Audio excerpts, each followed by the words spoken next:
తెలంగాణ రాష్ట్ర ఆవిర్భావ దినోత్సవ వేడుకల్లో భాగంగా చేవెళ్ల కాంగ్రెస్ పార్టీ కార్యాలయంలో జాతీయ జెండా ఆవిష్కరించారు. ఈ సందర్భంగా రాష్ట్రం ఏర్పాటై 10 ఏళ్లు పూర్తయిన సందర్భంగా తెలంగాణ ఏర్పాటు చేసిన సోనియా గాంధీకి కాంగ్రెస్ శ్రేణులు కృతజ్ఞతలు తెలిపారు. అమరుల త్యాగాలు చూసి చలించిన సోనియా గాంధీ తెలంగాణ రాష్ట్ర కలను నెరవేర్చారని చెప్పారు. ఈ కార్యక్రమంలో చేవెళ్ల గ్రామ సర్పంచ్ బండారు శైలజ ఆగిరెడ్డి, ఎంపీటీసీ చేవెళ్ల మండల కాంగ్రెస్ పార్టీ అధ్యక్షులు ఆలంపల్లి వీరేందర్ రెడ్డి, సొసైటీ చైర్మన్ దేవర వెంకటరెడ్డి పాల్గొన్నారు.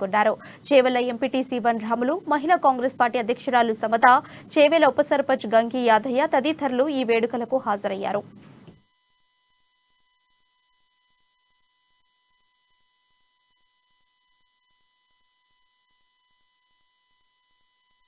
ఈరోజు తెలంగాణ వచ్చిన 10 సంవత్సరాలు అయిన సందర్భంగా రాష్ట్ర ప్రభుత్వం జరుపుతున్నటువంటి దశాబ్ది ఉత్సవాల సందర్భంగా ఈరోజు కాంగ్రెస్ పార్టీ కార్యాలయం పైన జాతీయ జెండాను ఆవిష్కరించడం జరిగింది. మరి ఆనాడు 60 దశాబ్దాలుగా ఈ తెలంగాణ ఆకాంక్ష కోసం తెలంగాణ ఏర్పాటు దిశగా మరి 6 దశాబ్దాలుగా పోరాటం చేసిన తర్వాత మరి సోనియా గాంధీ గారి వారి యొక్క కరుణ వల్ల, వారి యొక్క దయ వల్ల ఈ తెలంగాణ రాష్ట్రం ఏర్పాటు జరిగినటువంటి సందర్భంలో మరి నిధులు, నియామకాలు, నీళ్లు కావాలనే ఉద్దేశంతో, స్వయం పాలన అధికారం కావాలని, మన తెలంగాణను మనమే పాలించుకోవాలని ఉద్దేశంతో మనం తెలంగాణ కోసం అందరం కూడా మరి కొట్లాడడం జరిగింది. మరి అదే విధంగా సకల జనుల సమ్మె కార్యక్రమం జరిగింది.